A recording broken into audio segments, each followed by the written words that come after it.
What's the difference between advising a president of the United States and advising a CEO? Do you ever say to a CEO, look, I've advised presidents and you're not a president, but I'll give you my advice, or you don't mention that you've been an advisor to presidents? I think perhaps the most important thing in providing good advice to either a president or a CEO is first do your homework. Don't, it is too easy to make things up. That never works.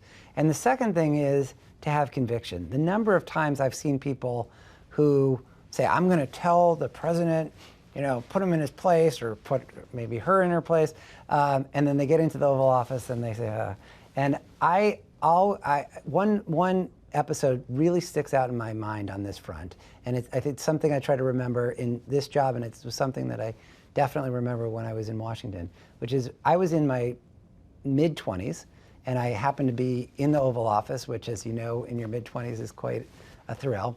And there was a discussion with Bob Rubin and President Clinton. And President Clinton said something like, well, we're going to go out and say X, and Bob, you'll give this speech, and there are a lot of people nodding their head yes, like, yes, Mr. President.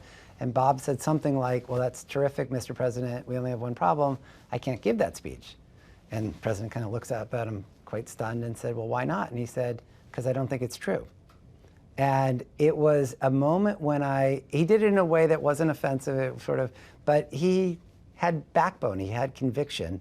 And I think that is what many CEOs, that's what many presidents either should want or do want in an advisor. You have a point of view, you're respectful, but you're not just riding the wave of what everyone else is saying.